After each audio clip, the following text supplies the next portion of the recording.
My name is Vedran Mazlik, and I was actually born in Sarajevo.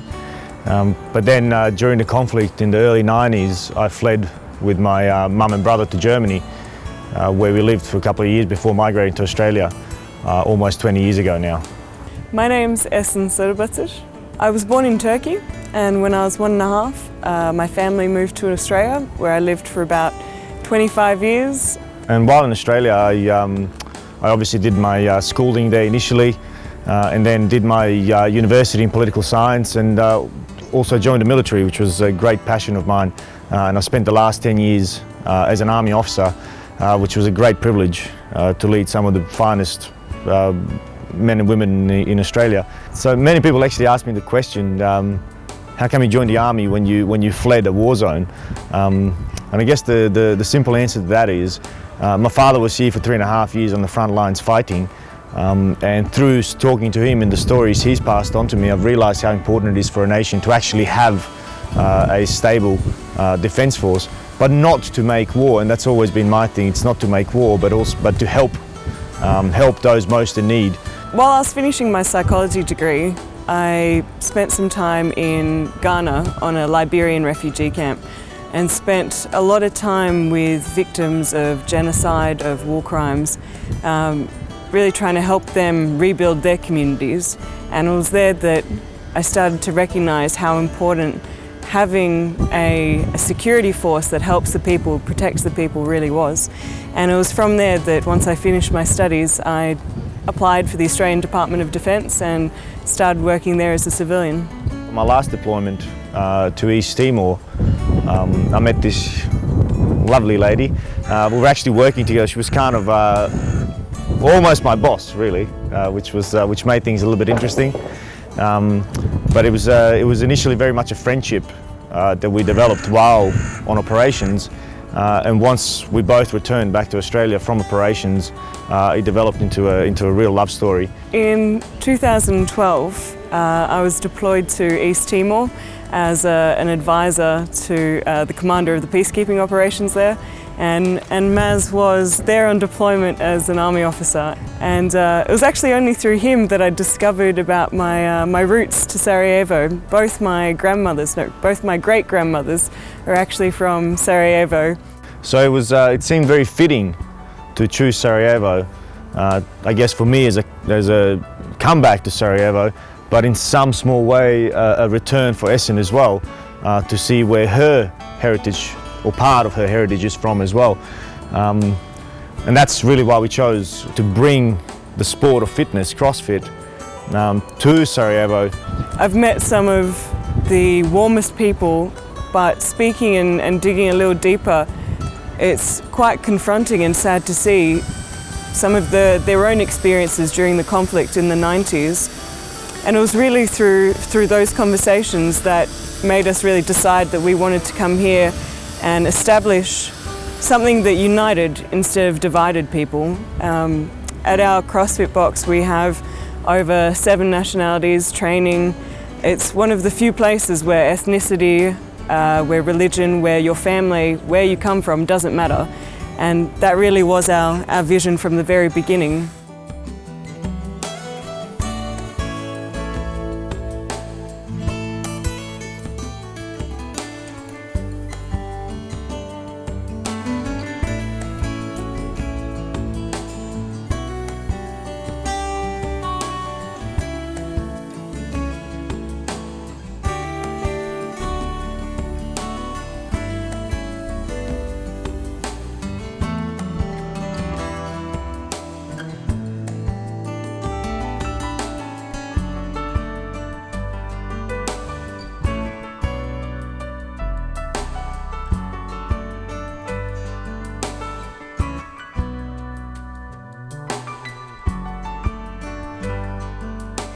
I have to say we're proud to have gotten the venue to where it is, to bring some life back into a place that has such a great soul.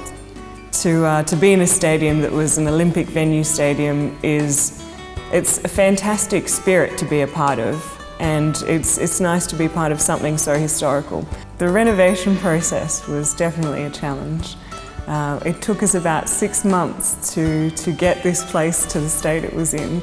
We had a series of Flashback Friday photos, which are before and after photos of the venue, and you'll be amazed. Our members have been amazed at the process. We had a river, a creek flowing through the centre. We had a slime wall where the Olympic bars are now, and it was pretty much everything we replaced here, from the concrete, the ceilings, the walls, and thankfully we have no additional water features because there were many to start with. Interesting, as I think in CrossFits all around the world, you don't need to advertise CrossFit because you can't explain to someone what CrossFit is. They have to come and try CrossFit to really experience it.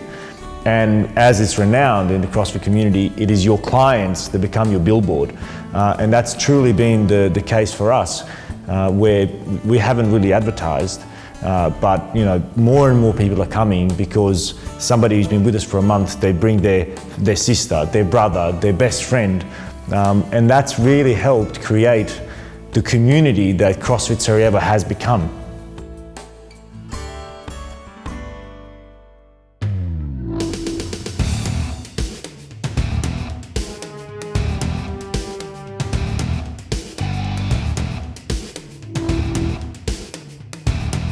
Ovdje sve izgleda kao familija, jedna velika familija. I did the CrossFit since 3.5 years, so I'm really happy to do that, and I'm really happy to find them too. That's a pretty much amazing group. In here, when they come into these walls, it doesn't matter who they are. It doesn't matter where they're from. It doesn't matter what language they speak. Because here, they've become part of this one community, and we all do what's on that board, and that's all that matters. Sviđa mi što je svaki trening različit i na svakom treningu radimo kompletno tijelo. Zbog toga sam najviše upisao i sviđa mi se ovo 5 mjeseci sam tu i ekstra mi je, jedva čekam sljedeći dan i novi trening. Također imamo pristup aplikaciji koja zove Beyond the Whiteboard, na kojoj možemo svaki dan ulogati naše rezultate i vidimo svoj progres nakon mjesec, nakon godinu i tako dalje. We established CrossFit Sarajevo as a not-for-profit organisation because we really wanted to use the club to have a positive influence on the community around us. And we've tried to do that at every opportunity. For our open day, we used the event to sponsor some of our athletes to run the Sarajevo Marathon as well as the fun run. And we invited our members then back to the open day after the event to raise funds for a local charity, SOS Children's Village, who help orphan children in the community by providing them with shelter, education, school supplies and the like. And we're fortunate that our club was able to raise a fair bit of money in support of SOS Children's Village.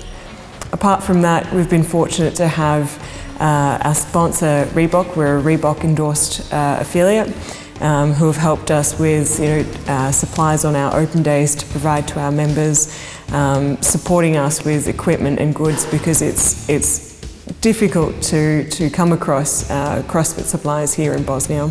We've also been involved with a local charity collecting gifts for children during the end of year Christmas period, and that was great to be able to donate 20 gift packs to local children as well as invite our members who really did us proud and donated a crate full of gifts to this campaign, which was fantastic. Our friends in Zagreb at the Zagreb Throwdown were nice enough to recognise our efforts and awarded us the Humanitarian of the Year award at the Zagreb Throwdown.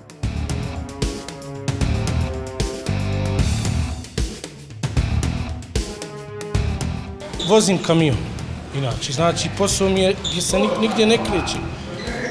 Bio sam usporen skroz, u CrossFitu mi je sve promijenilo, sve. Znači mogu se popeti na kamion, što je najosnovnije, imam kondiciju.